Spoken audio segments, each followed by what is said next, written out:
Welcome back. Previously, Raon, with the help of Prince Greer, resolved the issue with Princess Jaina. Following that, Raon returned to his hotel room and carefully retrieved the mysterious black butterfly and the elusive Tooten flower. If you're new here or need a quick refresher, you might want to check out the earlier parts before diving into this chapter.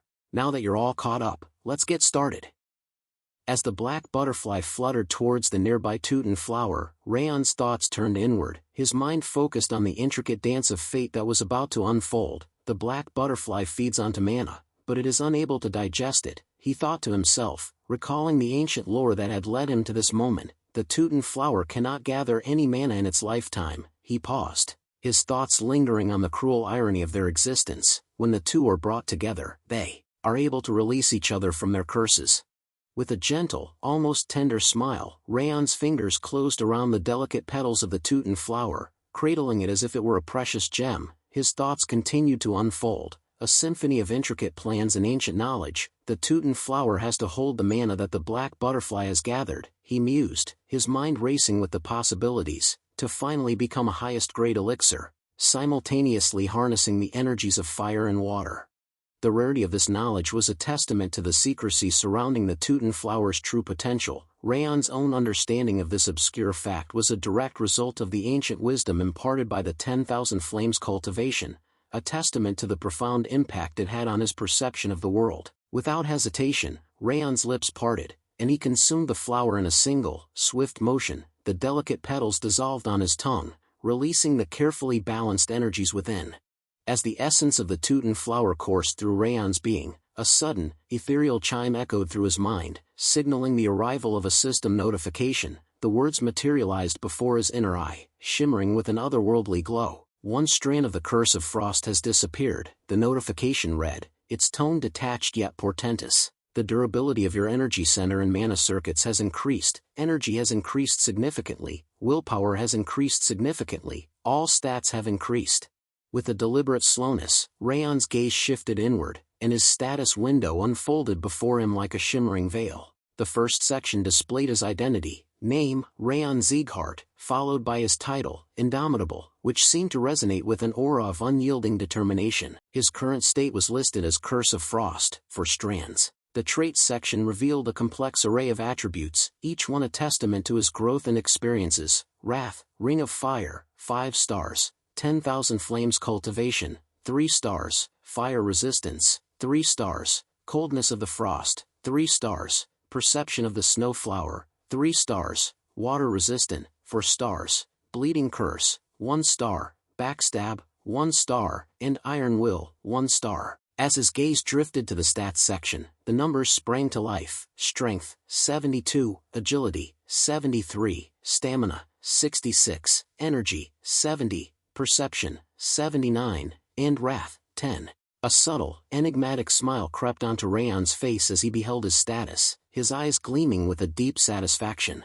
The morning sunlight cast a warm glow on the streets as Raon's voice broke the gentle morning calm. Let's set off to the workshop now, Dorian, he said, his tone crisp and purposeful. Dorian's gaze lingered on Raon, his eyes narrowing slightly as he took in the subtle yet unmistakable changes that had occurred overnight. A look of surprise and intrigue crossed his face as he thought to himself, how did this happen? He couldn't help but notice the noticeable increase in Raon's spirit and aura, which seemed to radiate a newfound sense of power and confidence. Dorian's mind began to whirl with questions, his thoughts racing with possibilities. What happened last night? He wondered, his curiosity piqued by the sudden and unexpected transformation in the young master. Dorian's eyes remained fixed on Raon, his expression a mixture of fascination and concern, as he struggled to understand the nature of this sudden change. Dorian's thoughts drifted further back in time, his mind retracing the moments that had led him to this point. He recalled the initial spark of curiosity that had drawn him to Raon, the way he had quietly focused on his training, undeterred by the scorn and disdain of those around him. The whispers and mocking gazes of the household, including those from the direct line, had seemed to label Raon as the shame of the house. Yet, despite this, he had persisted, his dedication to his craft unwavering. As Dorian's thoughts continued, he realized that his interest in Raon had evolved into something more profound. But what I realized after I got closer to the young master. As Dorian's memories of Raon's intense training resurfaced, a subtle smile crept onto his face. he thought to himself, was that he is befitting the name Sieghart, more than anyone else in the 5th training ground. That's why, even though we are scattered now, we of the 5th training ground decided to follow Raon. As Dorian's gaze followed Raon's retreating figure, his thoughts turned to the potential benefits of his household. He mused to himself, if I can borrow the young master's strength, it should be possible to solve that problem from my house. However, Dorian's train of thought was interrupted by a hint of hesitation, as he acknowledged the uncertainty that lay ahead. However, that's not why I'm following the young master. Come back to your senses, Dorian. Dorian's thoughts were snapped back into focus as Raon's voice called out to him, Dorian. Raon's eyes narrowed slightly as he watched Dorian lagging behind. What are you doing over there? Raon's gaze never wavered, his eyes fixed intently on Dorian. We need to leave immediately after getting the sword from the workshop, he said, his tone firm but controlled. With a hint of impatience, Raon added, follow me already, we have a long way to go.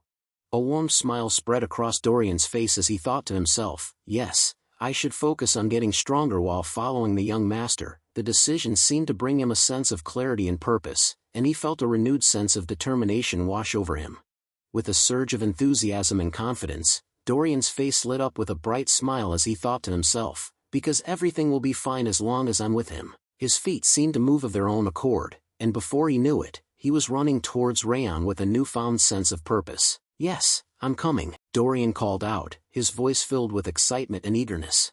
As they strolled towards the blacksmith shop, Raon's gaze drifted to Dorian's posture, his eyes narrowing slightly in assessment. And I'm going to fix your posture with the star-connecting sword, until we reach Haben Castle. It looked like there's a lot to fix. The comment was made with a straight face, but a hint of amusement danced in Raon's eyes. Dorian, however, seemed unfazed by the prospect of correction. A gentle smile spread across his face, and he replied, it'll be fine, right? As they arrived at the blacksmith shop, the sound of clanging metal and the smell of hot iron filled the air. Raon stepped forward, his eyes scanning the workspace until they landed on the blacksmith. With a polite smile, he approached the craftsman and said, excuse me, I'm here at Sir Greer's recommendation. As the blacksmith worked on the sword, his hands moving with a practiced ease, and asked, his voice laced with curiosity, are you talking about Owen's third prince? Raon's gaze remained fixed on the blacksmith, his eyes studying the man's skilled hands as they worked on the sword. Raon's response was measured, his voice calm and deliberate. Indeed, Raon said, his words carrying a sense of confirmation, I decided to come because I judged that I could trust this shop with Prince Greer's recommendation. The blacksmith's voice boomed with confidence, his words laced with a hint of incredulity. He recommended the shop? There's no way, he said, his voice filled with a sense of wonder. The blacksmith's eyes narrowed, as he found Raon's aura. A sudden realization seemed to dawn on him, and he let out a soft ha. His attention was riveted on Raon's youthful appearance, and yet, something about the young man's aura seemed to contradict his age. As he looked at Raon, the blacksmith's thoughts turned inward, and he couldn't help but think to himself, this kid, he's still young in appearance, but he'd reached a realm that surpasses Greer's. The blacksmith's thoughts continued to swirl, his assessment of Raon becoming more nuanced. It's not perfect yet, he thought to himself, but his pressure is massive and sharp, just like a sturdy sword. Suddenly the blacksmith asked Raon, you've already reached such a realm in swordsmanship despite your young age, he said, his tone a mix of curiosity and observation. Moreover, your pressure is different from the third prince's. Are you a Sieghart? Raon's expression turned amazed, his eyes widening slightly as he seemed taken aback by the blacksmith's perceptiveness. Beside him, Dorian stood silently, his thoughts turning inward as he wondered, how did he figure it out? We didn't even tell him. Rath's voice rang out with confidence, his tone unwavering as he addressed Raon. That's what we call a proper blacksmith, he said, a hint of pride in his voice. They can figure out a person's background just from seeing them, and they can even determine their skills. Meanwhile, Raon's thoughts turned inward, his expression a mask of calmness as he thought to himself, so noisy. The blacksmith's eyes locked onto Raon's, his gaze intense as he said, I've seen countless swordsmen so far, but I've never seen anyone like you. Raon's response was smooth, his tone polite as he chimed in, pardon my late introduction, my name is Raon Sieghart. Dorian, not to be outdone, spoke up with a smile, I'm Dorian. The blacksmith's voice boomed as he introduced himself. My name is Kuberad, I'm just an old man who keeps wielding his hammer because he hasn't died yet. Raon's reaction was immediate, his eyes widening in shock as he thought to himself, wait a second, did he say Kuberad just now? Raon's thoughts swirled with amazement, the father of countless masterpieces possessed by Owen and Balker, and the one who managed to spread his name all around the continent, Kuberad Jayton. I never expected to see him in such a secluded workshop. In a calm demeanor, Kuberad asked Raon, "So, why did you come to see me?" Raon's hand rested on his chest as he explained, "I need a good sword for the upcoming journey." His voice was straightforward, his words conveying a sense of purpose. The blacksmith's eyebrow arched slightly as he asked, "Are you trying to forge a sword?" His tone was curious, as if he was intrigued by Raon's request. Raon's response was candid, "Not exactly, I'm not even a swordsman yet, and someone has already said that they would make my first sword." The blacksmith's eyes narrowed slightly as he asked, "By any chance, is the one who's going to make your sword Vulcan?" His tone was measured, as if he was probing for more information. Raon's response was laced with worry, "Yes." The blacksmith's laughter echoed through the workshop as he exclaimed, "I knew it. I heard he came out of retirement. It was because he wanted to forge your sword." His words were filled with amusement and a hint of admiration. With a chuckle, the blacksmith continued, "I can't steal the swordsman that Vulcan has reserved. So, you need a temporary sword that you can use before becoming a swordsman." His words carry the weight of years spent shaping raw metal into weapons of immense power and beauty. Gesturing grandly toward his creations, he continues, "I didn't half-ass making any of my goods, so you can take whatever you want." His tone resonates with pride, steadfast as the forge that defines him. Dorian steps forward eagerly, his eyes alive with ambition. "Lord Kuberad, can I pick one as well?" The blacksmith's gaze lingered on Dorian, a warm smile spreading across his face. "Yes, I'm feeling generous. You can choose one as well." His words were like a gift, and Dorian's face lit up in response. Dorian's voice was filled with joy as he exclaimed, "Thank you." As Dorian stepped closer to the array of swords hanging proudly on the wall, his eyes widened in awe, and his fingertips hovered near a particularly ornate blade. Meanwhile, Raon selected a sword from the wall, his eyes scanning the blade with a discerning gaze. As he held the sword, he thought to himself, "They are indeed worthy of the name of the continent's blacksmith. Every single sword here matches up to a masterpiece."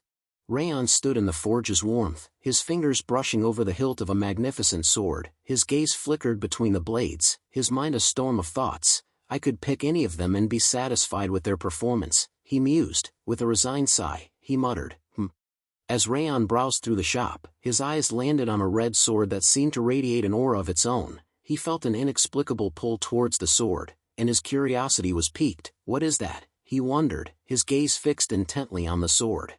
Dorian's fingers danced along the display of blades, his eyes shining with admiration and indecision. "Those swords are really amazing," he murmured, his voice barely above a whisper. "I'm not sure what to pick because they all seem to be masterworks." The blacksmith's weathered hands and quiet pride spoke of decades spent perfecting his art. He smiled, his eyes twinkling with a hint of mischief mixed with wisdom. "Of course they are. Who do you think made them?" His tone was steady and approving, his words laced with a sense of pride. "You can just pick a random one."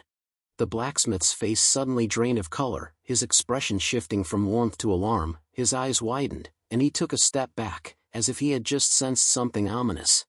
The blacksmith's gaze locked onto Raon, his eyes filled with a mix of worry and concern. "Wait a second, this energy." The blacksmith's eyes widened in alarm as he saw Raon holding the red sword in his hand, his gaze fixed intently on the blade. Raon's gaze was fixed on the sword, his eyes taking on an almost trance-like intensity. He seemed completely absorbed in the blade, his expression unreadable. The blacksmith's voice was laced with urgency as he ordered Dorian, "Hey, pick up a sword, any of them." Dorian's expression was confused and concerned as he looked at the blacksmith and asked, "What? Why are you suddenly saying that?" The blacksmith's face was etched with worry as he replied, "What he's holding right now is a possessed blade." The blacksmith's voice was laced with urgency and concern as he exclaimed, "We need to take that sword off him right now before the ghastly energy takes him over." But Dorian, after glancing at Raon, seemed unfazed, responding with a calm tone, "I don't think we need to do that, though." The blacksmith's worry turned to confusion, and he asked incredulously, "What are you talking about?" The blacksmith's voice was laced with concern as he told Dorian, "Look, such dangerous energy is emanating from him." The blacksmith's eyes narrowed as he analyzed the situation, and a look of surprise crossed his face. He thought to himself, "Wait, how did that happen? Even though so much ghastly energy is emanating from the blade, it can't get close to that boy's body." Meanwhile, in Raon's mind, a dark presence stirred, its voice like thunder, "You lowly vermin." The words echoed with malevolent intent, as if the entity within Raon was awakening, its wrath and power surging forth. Wrath's voice thundered, "How dare you target a body that is already possessed by the King of Essence?" As wrath emerged from Raon's body, the atmosphere seemed to crackle with energy. Raon's gaze remained fixed on the sword, his eyes burning with an intense, almost supernatural focus. His expression was unreadable, but his connection to the sword seemed to be growing stronger by the moment. Wrath flew near the red sword, its presence radiating intense energy. "Know your place." Wrath thundered, "How dare you try to devour him? I'm going to freeze you and shatter you into pieces." Just as Wrath was about to unleash its power, Raon's voice cut through the tension, "Stop it." Wrath's voice was laced with indignation and anger. "Why would you stop me when this thing tried to lay its hands on the King of Essence's belongings? Do you even realize that you would have been devoured by the dagger's ghastly energy without the King of Essence?" Raon's calm demeanor was a stark contrast to Wrath's fury. "I'm not your possession," he said, his voice steady and firm, "and I wouldn't be devoured by a blade like this even without you." Lord Kuberad approached Raon with concern etched on his face. "Hey, are you all right?" he asked, his voice filled with worry. Raon reassured him with a calm reply. "I'm fine, Lord Kuberad." His gaze returned to the dagger, and he asked, "Rather than that, this dagger doesn't seem to be an ordinary weapon. What is this?" Lord Kuberad's expression turned grave, and he hesitated before responding, as if unsure how much to reveal about the dagger's true nature. "It's a failure," he said finally. "I don't know if you heard me, but as I said earlier, it's a possessed blade." He began to explain the story. There was a small village in the south called Siren. Lord Kuberad's voice took on a nostalgic and melancholic tone as he continued. "They revered a sacred tree called Othello. It was a peaceful village where delicate and virtuous people relied on each other."